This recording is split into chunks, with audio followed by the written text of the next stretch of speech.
And then, now, I think what you've got to think about when you're building houses, why are you all here? I mean, it's, as I said, there you are. There's the reasons you could be here. Nothing on television. Testing the water. Yeah? You've got to test it. You want to change. And there are people that they go to America, they change houses like we change carpets. They just want to change. You want a modern house. You're living in an old house, you want a modern one. Renovate or move, that's another one. We looked at our house that we had, and it was, do we spend £150,000 on putting a new roof on, new plumbing, doing all of this, and at our age still living in a big drafty old house because it had thick solid stone walls, so we couldn't do any insulation, anything like that. And the oil and the electricity bills were something to see. Ready for the age process. This is a very sad business. When we're born, they don't tell us about that bit, and as you go through your life, you don't think about it. And then suddenly it dawns on you that you're now a kind of pensioner. And people are giving you their seats on buses and things. Then you know. It's, what do you do in life? Where do you go? Downsize. That's the next one that follows on from that one. So that's what we started off doing. It is an adventure. We didn't think of it like an adventure. To us, it was just going to build a house. It wasn't like that at all. It was quite something. We were having to make decisions and decisions and decisions. God almighty, I've been at sea all my life making decisions on bloody great ships, cruisers and aircraft carriers. I was making more decisions here than I was on board there sometimes. Good ship, good crew. That was important.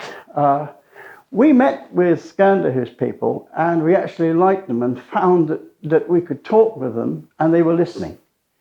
A lot of the builders, they were talking to us and telling us what we wanted. And instead, we wanted to tell them, because we're the customers. And with Scandia's, there were times they didn't listen, but we made them. And eventually, yes, we got what we wanted together. And they worked with us. Yeah? Not always easily, but they worked with us because we did the fatal thing of changing design and things like that during the build, which no builder particularly likes. But in the end, yes, we thought that they were a good company. That was our final thing. We talked about it, and haven't we? Because they've asked us to show people around and stuff like that. And we've always come up with the idea, yes, they were a good company. And the more we've met people who built with others, the more we realized some of the things that could have happened. Right. Communication. That is essential. We have to tell people what you want. It's no good listening and then going away and muttering, saying, well, they didn't do this and they didn't do that. No, you've got to come in here and mutter. And not mutter. You have to bang the table sometimes and say, no, we want this. We had some doors, didn't we, that we wanted. We wanted these bifolding doors. They told us we couldn't have them. We said, oh, we're silly. Of course we can have them. We want them. Oh, well, they don't match the rest of the house. Well, we said, yes, they do. We think they will. Please, put them in. And we got them. So, don't think they know everything. They don't. You know what you want.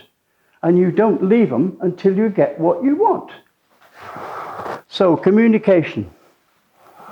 The most important guy, by the way, to you is your kind of manager of the site, a site manager. He is essential, a guy. And he's the guy that kind of wanders off when you want him. Now here's the good thing, the backup. If we weren't happy at any time, we found that we could ring Derek, who is the managing director. Now, there's a lot of companies who won't let you near them after you start the build. Always, he was there. And Amanda, his assistant Amanda. Without her, Derek's lost.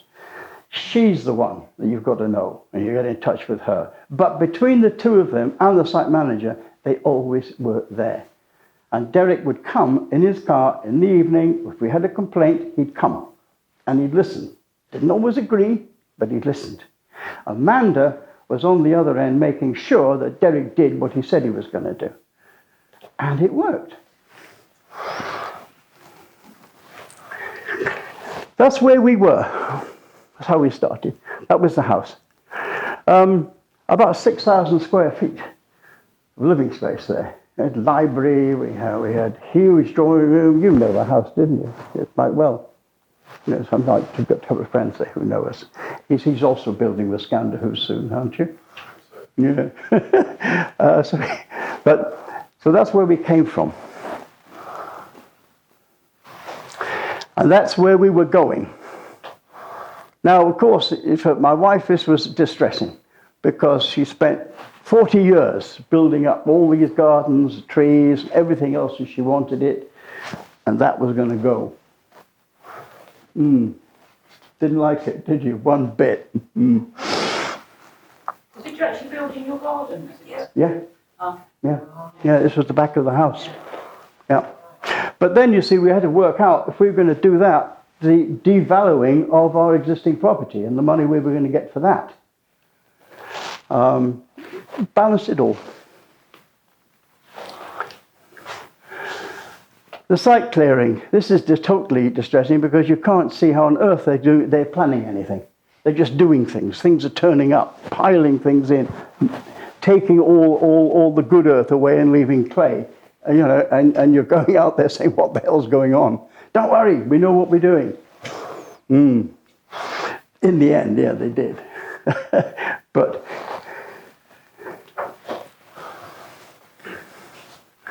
the builders, they're good guys. The people they've got working for them are really good. Never mind the management echelon who are also good, but the guys that came on site, the brickies, and these people, they've been with Scandia House for years, and they were superb. Absolutely superb. Talk with them, do the things, bits and pieces. Seeing the brickies there, one of the things that we had was the bricks. My wife was away for a weekend, came back. And she'd left building with me, was overseeing it and all that, and interfering. And she came back and she looked at the bricks. She said, they're pink. I said, no, they're not, they're yellow. She said, no, they're pink. I'm not going to live in a pink house. So I said, well, it's a new name for the house. We could call it the pink house. That didn't work. So we've got this house. Anyway, she said, I'm not having it. I said, what do you mean you're not having it? She said, no, knock it all down. I went to, was it Ray? Ray was the brickier. I said, Ray, we'll speak loudly to Ray because he's a bit deaf, but a cracking bricky. Still uses the old hods. Yeah? I said, Ray, it's all got to come down. He looked at me as he went around the bend. Yeah? But then it came out, I said, look, Ray, I said, yellow bricks, that's what we're supposed to get, yes? He said, yes. Right, I said, now here's things and all that. I said, that's not. He said, that's pink. He stood back, yeah, it is pink. Well, it's just got to come down. Site manager comes, got to come down. Goes higher up, Amanda, Derek, everyone's piling down to look at it and see the pink bricks.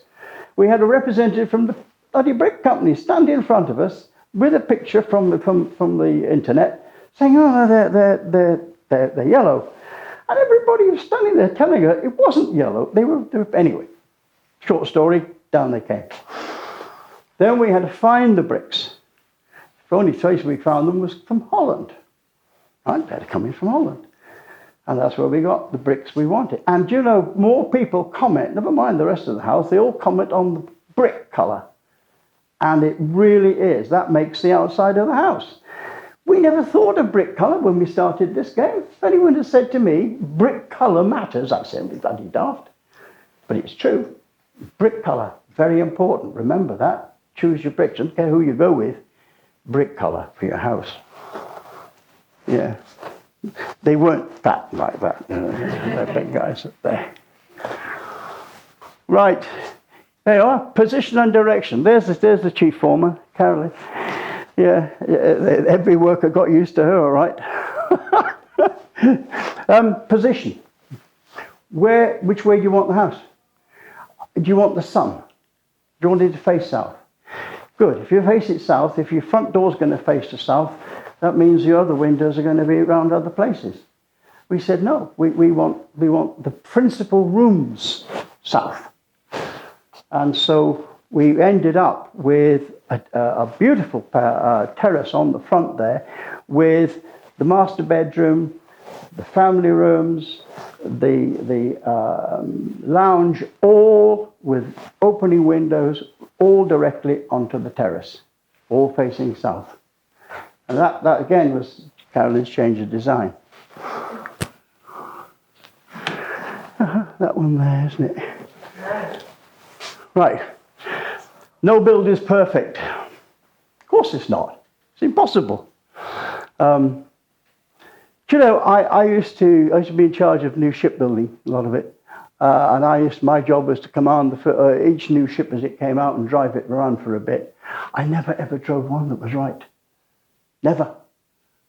And I never ever went on the bridge of a ship to go to sea and find everything working at the same time. So I was used to this. Things go wrong. We had a measurement go wrong. We had a foot. Suddenly, it was the kitchen builders that came to us, I think. And they said, the kitchen measurement's wrong. We've got all the units built, we've got everything going in. It was a foot out. Luckily, the kitchen company we chose was super. They said, don't worry, we can fit it in. And they made two other units to go in. And there we are, we've got a bigger kitchen. But these are the kind of things that will happen during a build. And as everyone goes in the flat, and then you sit down, and then it's not why it's happened, you couldn't care less. But now you're after is fixing it. Let's see how it can be fixed and how it can be dealt with. You think in your mind how it's going to look. You go up and you find that the window that you wanted there is not adequate. It's not letting enough light in. So now you're going to have a bigger window or put another window in. Again, Scandia House, you can sit down with them and they'll do it.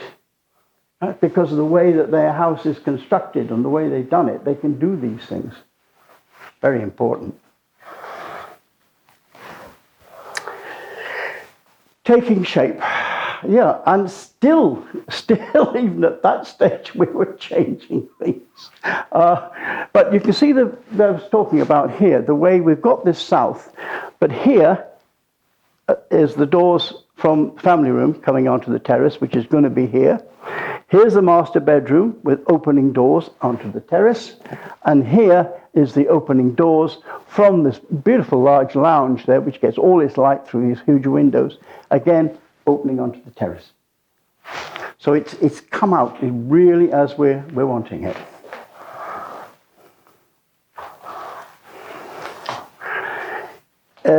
You're not harassed, but they are.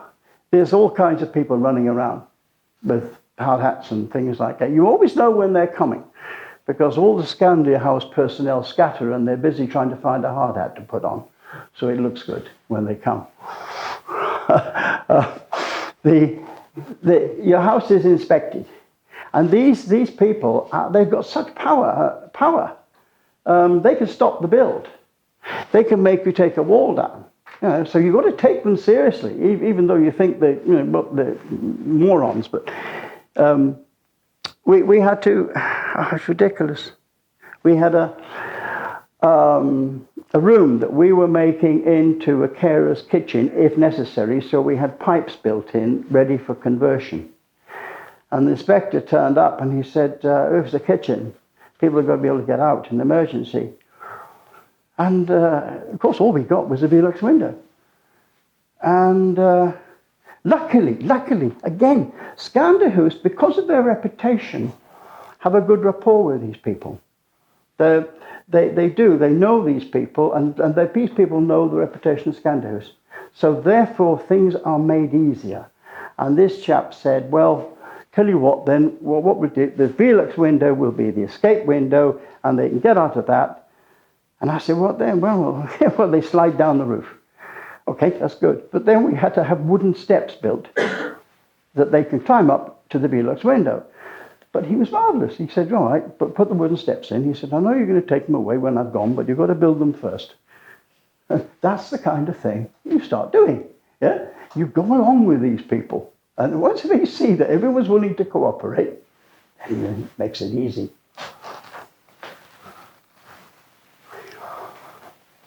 Now that's what we ended up with. Plot is 1/2 an acre. The drive took up a fair bit, but we had to have the long drive going up to the garage, which is up here with the circle in front of the front door, which is around that side. To me, the front door is not important where that is. It's where the main features of the house is going to be seen by people. And that's what makes the impression there, and also gives you a lovely thing towards the sun. What else have we got there? That's the view we ended up with from the terrace. During the planning, it's very important that you know where you want power points in the grounds, where you want hard stands built for sheds that you might want to put in. This is a time to do it. The other thing that's important too is water, where you want the hose pipe connections, because all of that they'll start to lay and put down. If you forget these things, then it'll get to the stage that it was there. It's a hell of a job to change and very expensive. Whilst doing that with the house, you've got to think, what do you want in this house? And how much are you willing to pay? You start off with a costing, and I'll say that again. They will keep right pretty well to the cost they've quoted to you. However, you won't. You'll be the one to change it. And that's why I always say to you, keep 8 to 10% of your budget tucked away here in your back pocket, because you'll need it. And I say it won't be because of Scandia, it'll be because of you. You'll look in and they start to do the things inside. And you'll say, well, the kitchen, right? You've got an allowance from Scandia for a kitchen. And that's with the kitchen they can provide for you. However, you'll go to a kitchen shop and you'll see all kinds of goodies. Well, the wife will. And those goodies are expensive. Yeah? It's the same with our cars. They're expensive, but we never tell the wife how much we pay for those. So therefore, yeah, same with kitchens. So you need all the goodies. You'll find that the stairs, you want to change the design. So you've got to have a design bloke to design your stairs. He'll come in and do that, but he'll charge. You want a nice chandelier. Right? Right. All money that you'll start to spend in addition.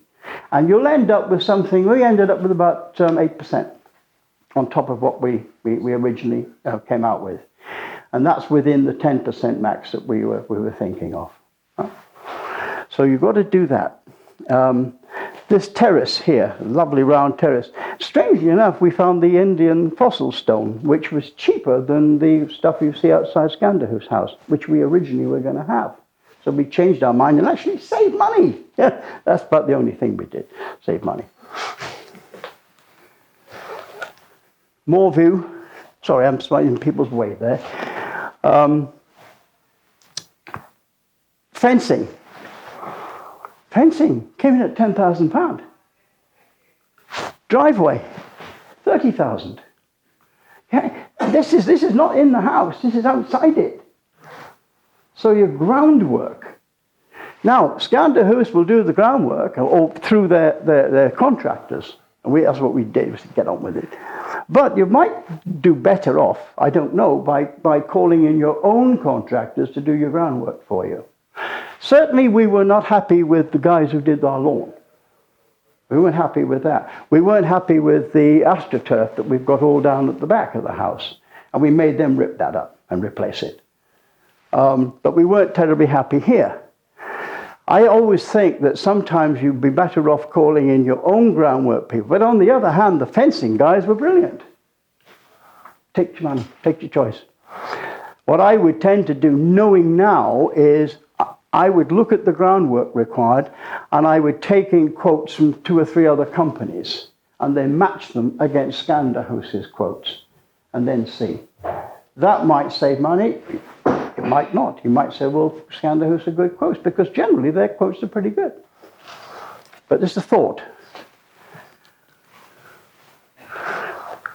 That's the lounge we ended up with. We wanted this ingle nook because in our last house we had an ingle nook.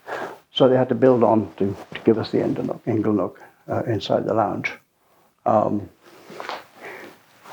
am I in your way? Right. Oh, you do shout out if I am. Yeah.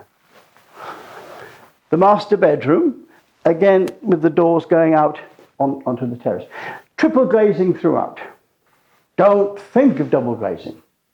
Triple glazing. We cannot hear a sound in this house. Nothing. Well, I can hear my wife's voice, all right, but the sound is deadened. It's beautiful. It really is. Now, in our other house, we were nearer the road, of course, and we had double glazing. We got used to it, so we didn't notice it. But people coming to the house, they noticed it, the sound from the road all the time. Here, not with this triple glazing. Also, we've got underfloor heating throughout, top and bottom. Same temperature all the time. And we've used a heat pump. Heat pump, expensive, 16,000, I think we paid for the heat pump. But the heat pumps are on the back of the house. You don't know it, don't hear it, it's there. And of course that means there's no oil to worry about, there's no radiators on the walls, because if you've got so much glass, and glass now is more and more in the houses, you need space on the walls. Because you can't put your furniture against the glass windows, and they're big. Yeah? So you've got to think of this, that you're going for these new modern houses, lights, things, and you can with triple glazing, but where are you going to put your furniture? So if you're going to have big radiators against walls, that takes up space from your furniture. Yeah? So you've got to think about that. And these are things we didn't think about at that time, but we're very lucky we did, because we said we wanted the heating underfloor throughout. But if we had radiators, we would be in real trouble.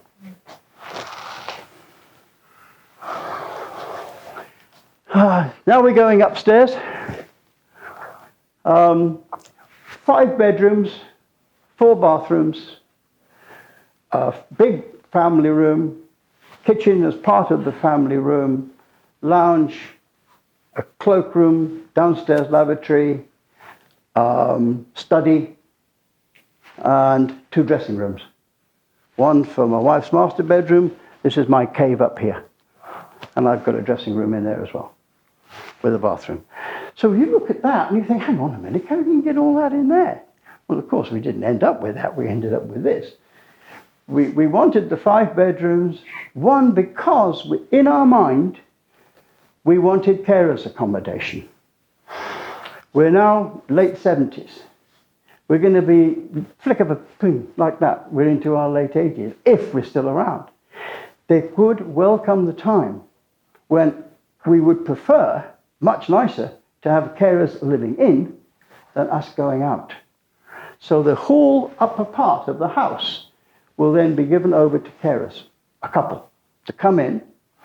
They'll have a lounge, they'll have a bedroom, they'll have a sitting room, they'll have a kitchen, everything up there. Down below, we have 2 lovely bedrooms, both en suite. We have the family room, we have the kitchen, and the lounge. So in other words, the house now then divides, the carers upstairs and us downstairs. It's all coming to us. Sooner or later, we're going to need some help if we're still around.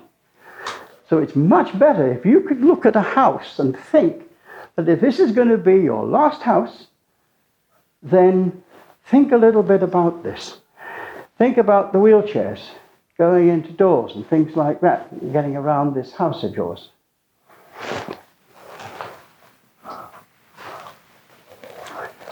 That's another bedroom upstairs. This would be the lounge, the carer's lounge. That's the hall. Going into the family room, again, double doors, easy, backwards and forwards. Floors, same level throughout. Walk-in bathrooms, walk-in showers. That's the kitchen we had. We were really pleased here. We went to a company, what was it called? Kitchens Direct, is it? Yeah, it's the Paula Rosa. Yeah, it's the Paula Rosa kitchen.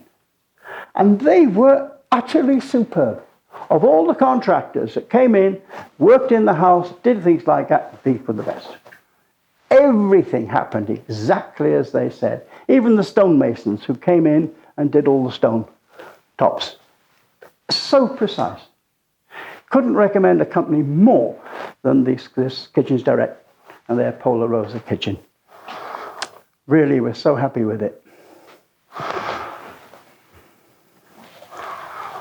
That's more a bit of the family room, showing us the space there. We spend most of our time here now. Huh? And of course, they've got all this light streaming in from out here. And when we open these bifolding doors, the terrace now becomes part of the room. It's just enormous space. And strangely enough, we thought we were going to have to get rid of all our furniture because we're living in this old beam house with beams and things. Our furniture matched it. So we were looking at modern stuff, but not really, because it does fit in. Well, I think it fits in anyway, and it saves a lot of money by saying it. So it fits in.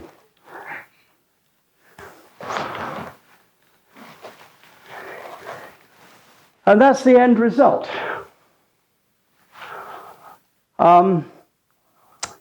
It is in a nice position. It's got the south. Here's the terrace up here, steps coming down, which again, they never done this before. And we said we wanted curved ones. They built it with squares, didn't they? And that's another one. You said, I'm not having that, take it down. I want round ones, she said. I want round ones. And they all scratch their heads, and the next thing we know, they've got a round one. But there's a lot of things we did. Paneling, no tiles. We're fed up of grout. No tiles. We use these panels, and they are superb. Absolutely. Just one wipe, all done, and we're never going to have to do any grout cleaning or scraping again. Marvellous. So panels, and again, they kind of allowed for tiling. And we said, no, we're going to put panels in. And it's worked. It really has worked. What else have we got? I can end up with this.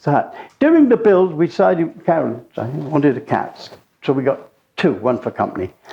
And we said, well, what do we call them? Karen, let's call it Derek after Derek Dawson. So that's Derek.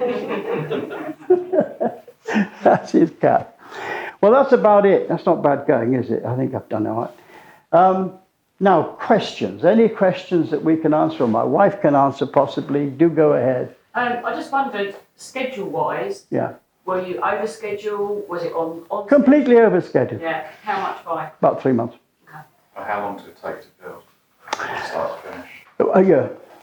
Okay. Pretty well a year. Does that include the planning, or does that? No. The planning and the talk. Well, actually, it's the decision making, really. It's, yes, we want to do it. No, we don't. Let's get a costing on a new roof. You're backwards and forwards. Should you build? Because how often do we build a house? We've never done it before. I don't know if any of you guys have done it before. It's an adventure. It really is. And you're taking a big step because this is going to cost you a lot of money. I don't know what Scandia is to charter, but I know. First, you've got the land. Getting the land. Now, I know Scandia who's keep a land bank. But it's getting that land, buying that land, and then getting planning permission. Buying land with planning permission is very expensive. Yeah. We were lucky on that. Well, we were lucky for planning because people said you'll never get planning permission. Never, because they've never given planning permission where we are. Did you have a building there before that you took down to replace? So it was just open? Open. Gosh. We were lucky. What sort of area of the country? Oh, it's in protected. West Sussex, in a little village in Lower Beeding. Right. Yeah. So we went before the planning committee, the whole thing and show and everything else. I went to the pub, so you've got to get signatures. So I went to the pub and I pre-wrote all the letters and things like that, and I bought a pint for everyone that signed. So the planning bureau were flooded with letters all saying, this is the most wonderful bill, we love it, these people are essential to the village. You know, I really did. I used my imagination with the letters. Fantastic. Yeah, and they all got 3 pints, so they didn't give a damn what they said. So that's how we got yeah, and then when I went before them, you see, I thought we've got to appeal to these people, you see. So I wanted Carolyn to go in a wheelchair, and she flatly refused. I mean, you can imagine if she's sitting there dribbling a bit, you've got a good chance, you see. No, she wouldn't do that. So what I did is I went before them, and I appealed. I think, I don't know what they were, but I appealed to their compassion. 2 elderly old age pensioners living in the village, nowhere else to go. Had you lived in that village? 40 years. 40 years, so you've got a history there, haven't you? Yes, that worked as well. And we got it by 1 vote. And that was a town councillor that felt she owed me something. Did you have objections from any neighbours? No. Later on we did. And they were a pain in the arse later on. But initially, no. Was that just because of the build traffic and stuff like that? I think what helped was they wanted to add some bits onto their house earlier, and we had never objected. Yeah, that did help possibly, that thought. But we went and discussed it with them. Right. We went to see them, showed them the plans, talked with them, and said, with no windows going to overlook your house deliberately. This is that. It's going to be away from you. The dogs will be further away, so you'll be grateful at that for all the barking. And they went along with it. Your 8% overage, Carolyn was mentioned quite a few times for bricks and changing bits and pieces. Did that include that as well? Or was that? Yes. Okay, so your 8% included the changes you made? Yeah. Okay, that's pretty good. The estate agents that came round to do the valuation validated at 1.25 million. So in actual fact, it proved that yes, worthwhile day. Yeah. And that the land was previously valued at 400. Okay. So straight away we were into 100,000 profit. Yeah. So I don't know, anything I can help with or any, sir? Where did you live during the period? Oh, we lived at the old school. Stayed in the... Stayed at the old school, yes. That was another part of the deal. The deal we made in the end, if you want to know, is we got Derek there, and we all sat down, and I said, right, here's the way you're going to do it, because there's no other way we can work this out, but you're going to buy the old school. So he thought about it right away, and he came back with a sum. We thought, it's a bit low. But when you actually looked at the money we were saving, and the fact that we were taking at least half the land, Carolyn was in doubt about that one, but I wasn't. I thought, no, this isn't too bad, because we're going to get all of this, and no problem, we can live there. And that was the deal. So they bought the old school. We lived in it all the way through the build, and the beauty of that, of course, we were living on the build. I don't think the builders thought that was too clever, but that's how it ended up. So, I mean, what I'm saying to you, that from that you see their flexibility. You can propose things to them. They're not too big. They're not like these bloody big building companies that do anything. And they're not too small, because the small builders have got no push and no pull with suppliers and with local authorities. And without a doubt, people came to do things at the house, and I would say to them about things. They said, "Oh, do not worry, this is Scandia house." And around us, there's other Scandia houses that were built in the 70s. So they've been going a long time. And we visited those houses, and they're still very good today. Still good. Hopefully ours will be the same. Any other questions, people? You don't stay here too long listening to me. But, we're here. I'm here for the second session, so any time do come up and ask me any questions about things. Yeah, thank you. Yeah, thank you.